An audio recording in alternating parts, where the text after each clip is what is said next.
What if technology existed to literally slow down climate change, creating a bridge of sorts to a more sustainable future?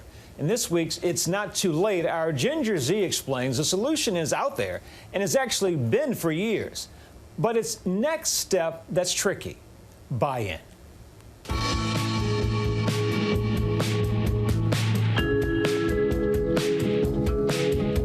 Hi, I'm Ginger Zee, and it's not too late. Almost every week, I have stood right here and I have shown you graphs like this. That is carbon dioxide rising at a rate never seen in history. And pair it with what it does to our climate, it makes it warmer. We show you all the time that jump in CO2 emissions is definitely from us, mostly these. But you remember a year ago when we heard a bunch of really beautiful stories about animals going back to their habitats, CO2 levels dropping dramatically without everybody's regular commute and all the jets in the sky? Yesterday I was telling you about how great the air quality is here due to the fact that there's no traffic. And if you look real close, look at all the fish that have come back. Nature's a funny way of taking back control. To the global pandemic, they said. Well, the silver lining just got a little bit tarnished because our emissions are back up. We ended 2020 with 2% more emissions than we had in 2019. And it doesn't look like we're going to slow down anytime soon. So, since we haven't figured out the whole renewables switch yet, and that's going to take time, we are going to keep burning fossil fuels. So wouldn't it be great if we could just grab all that CO2 before it goes into the atmosphere and heats us up? It's an idea that isn't new, but that doesn't mean it can't be a big help right now, like yesterday. It's called carbon capture. It's just what it sounds like. So let me show you exactly how this works.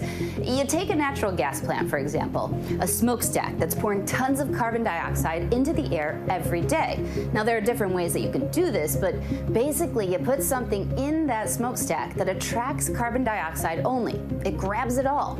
Then you can heat up that substance and take away the carbon dioxide, put it deep in the ground, or make it into something. And then you can reuse the CO2 magnet to get more CO2. It already has decades of success in labs and even at power plants like this one in Illinois, where they've been sequestering carbon dioxide and then injecting it into the salt aquifer below them for more than 4 years. And there's also this one in Texas, where they have the capacity to take more than 7 million tons of carbon out of the atmosphere each year. So wait a minute. Is this our silver bullet that's going to save us from ourselves? And if so, why have we not done it everywhere yet? We still need to drive down the costs. It's an economic situation. There's not really a good business case. Oh, it's about money. Okay. Well, carbon dioxide is not in itself all that profitable, so that's a problem. And there are questions about what we can make from it. So if you think about current uses of carbon dioxide, there are things like in a greenhouse, higher concentration of CO2 helps the plants grow. Beverage production, cement and concrete manufacture. One of the highest prices you can get for selling CO2 currently is actually enhanced oil recovery.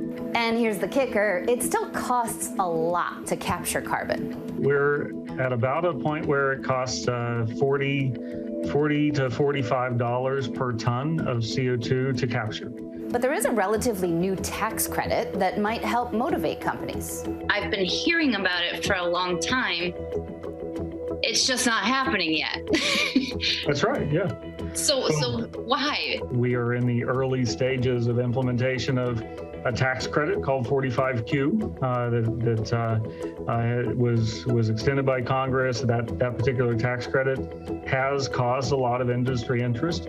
And so, yeah, we at NHL have been working on carbon capture for 25 years. Once the market's ready, that technology is ready to move in.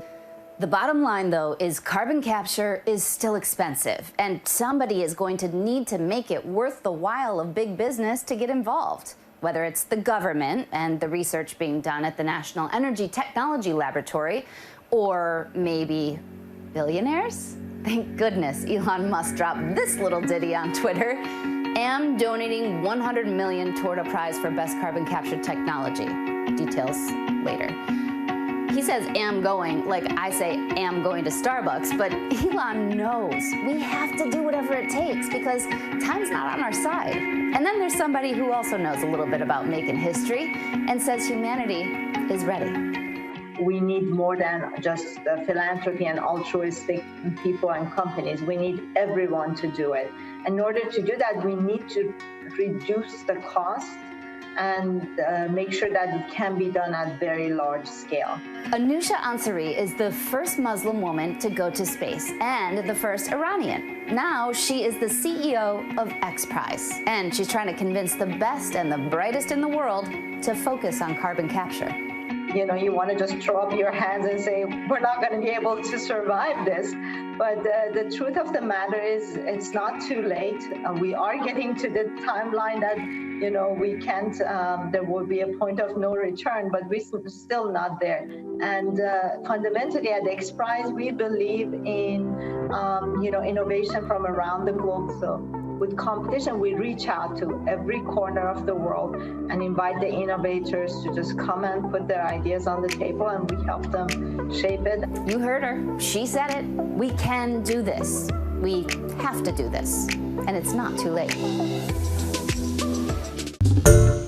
Hi everyone, George Stephanopoulos here. Thanks for checking out the ABC News YouTube channel. If you'd like to get more videos, show highlights, and watch live event coverage, click on the right over here to subscribe to our channel, and don't forget to download the ABC News app for breaking news alerts. Thanks for watching.